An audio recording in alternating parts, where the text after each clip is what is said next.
नमस्कार मैत्रिणींनो, गीताज किचनमध्ये आज आपण सुक्या जवल्याची चमचमीत अशी भाजी बघणार आहोत. तर या भाजीसाठी जवळजवळ 3 मोठे कांदे मी बारीक चिरून घेतले आहेत. तसेच 9-10 पाकळ्या लसणीच्या घेतल्या आहेत. 4 कोकम आहे आणि इथे मी अर्धा टमॅटो घेतला आहे बारीक चिरून. तसंच एक तिखट मिरची घेतली आहे आणि भरपूर सारी कोथिंबीर आणि थोडी ताजी कढीपत्त्याची पाने. तसंच इथे हा अर्धा कप मी सुका जवला घेतला आहे. तर ही एवढा जे प्रमाण आहे ते जवळजवळ 3 माणसाचं साठी पुरेसं आहे. आता इथे या जवल्यामध्ये ना खूप माती असते, तर त्यामुळे तो जवला आपण आधी स्वच्छ धुवून घ्यायचा. त्यासाठी थोडा वेळ आधी हा भिजत ठेवूया, म्हणजे जी माती आहे ती खाली जाऊन बसेल. तर आता आपण ज्या मिरची आणि जे लसूण आहे तो आधी ठेचून घेणार आहोत. ठेचल्याने त्या लसूण फोडणीमध्ये टाकला की त्याची चव खूप छान उतरते आणि भाजी खूप छान लागते. तर आपण ही मिरची आणि लसूण ठेचून घेऊया. आणि त्यानंतर ही जी भाजी आहे ना ती आपण लोखंडी तव्यावर करणार आहोत. शक्यतो ज्या अशा भरपूर कांद्याच्या भाजी असते ती लोखंडी तव्यावर केली ना की त्याची चव खूप छान होते. तर त्यामुळे तुम्ही नक्की लोखंडी तव्यावर अशा भाज्या ट्राय करा. इथे जवळजवळ आता मी 1.5 टेबलस्पून तेल घातलं आहे आणि तेल तापल्यानंतर त्याच्यामध्ये आपण ठेचलेला लसूण आणि एक हिरवी मिरची आहे ती चांगली परतून घेणार आहोत. तर त्यानंतर आपण त्याच्यात थोडी जी कढीपत्त्याची पानं आहेत तीही आपण घालून परतून घ्यायची आहे. तर ही आता मी कढीपत्त्याची पानं घातली आहे. त्यानंतर आपण परतल्यानंतर जो कांदा आपण बारीक चिरून घेतला आहे तो पण यामध्ये परतून घ्यायचा. तर तुम्हाला कांदा आता भरपूर प्रमाणात असेल तर तो पटकन कसा चिरायचा तेही मी तुम्हाला दाखवणार आहे.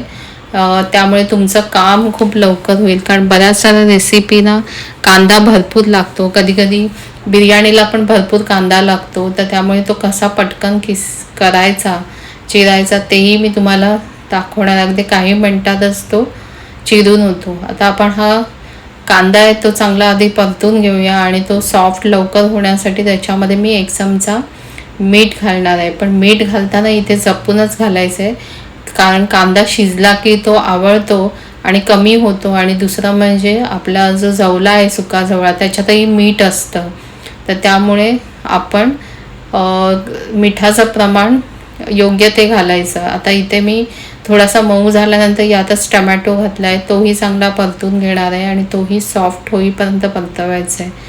त्यानंतर आपण जो जवळा भिजत घातला आहे तो भिजत घातलेला जवळा आपण स्वच्छ धुवून घेणार आहोत, कारण त्याच्यामध्ये माती असते.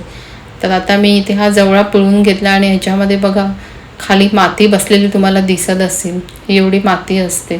तर अजून मी 2 पाण्यातनं तो स्वच्छ धुवून घेणार आणि मग जे कांदा टमॅटोचं मिश्रण आहे त्याच्यामध्ये मी ते घालणार आहे. तर आता हा कांदा पण इथे सॉफ्ट झाला आहे, टमॅटो पण मऊ झाला आहे. तर आपण सर्वप्रथम हा जवला नुसता कांदा टमॅटोवर परतून घ्यायचा आणि नंतर आपण त्याच्यामध्ये मसाला घालून परतायचा आहे, कारण हा चांगला जवला भाजला जावा म्हणून मी तो चांगला कांद्यामध्ये परतून घेते. कारण आपण मसाला घातल्यानंतर जास्त वेळ परतला तर तो मसाला जास्त भाजला जाईल, म्हणून मी असं करते. आता इथे मी पाव चमचा हळद घातली आहे. तसंच 1 चमचा मी इथे मालवणी मसाला घालणार आहे. मालवणी मसाल्याची लिंक मी डिस्क्रिप्शनमध्ये देते आहे, तर तुम्ही नक्की जाऊन पहा. आता सध्या मसाला करण्याचा सीझन आहे, तर तुम्हाला त्याची लिंक मी डिस्क्रिप्शनमध्ये तुम्हाला मिळेलच. आता आपण हे घातल्यानंतर इथे आता समजा तुमच्याकडे मालवणी मसाला नसेल तर लाल तिखट किंवा तुम्ही जो घरगुती मसाला वापरतात तोही घातला तरी चालेल. इथे मी 4 कोकमं पण घालून घेतली आहे आणि ती चांगली परतली की त्या कोकमची चव त्या भाजीमध्ये छान उतरते आणि भाजी खूप चवीला चांगली लागते. इथे आता आपण भाजी परतल्यानंतर ताजं ओलं खोबरं घालायचं किसलेलं आणि त्यानंतर आपण जी कोथिंबीर घेतली ती पण हात घालून चांगली परतून घ्यायची आहे. तर ही भाजी तुम्ही आणि इथे म्हणजे ओलं खोबरं घातल्यानंतर ती थोडं परतायची आहे, कारण कधी उन्हाळ्यामध्ये समजा ओलं खोबरं तसंच राहिलं तर ती भाजी खराब होऊ शकते. यासाठी ओलं खोबरं घातल्यानंतर ही भाजी थोडी तव्यावर परतून घ्यायची. आता ही भाजी ना तुम्ही नक्की ट्राय करा. ही भाजी चपातीसोबत भाकरीसोबत खूप छान लागते. आणि ज्या दिवशी तुम्हाला मासे मिळणार नाही त्या दिवशी एक बेस्ट ऑप्शन आहे. आम्ही आणूनच ठेवतो आणि आम्हाला खावीशी वाटली की ही डब्याला पण करता येते. जे नॉनव्हेज खाणारे आहेत ते डब्याला पण घेऊन जाऊ शकतात. तर तुम्ही नक्की ही मी केल्याप्रमाणे ट्राय करा.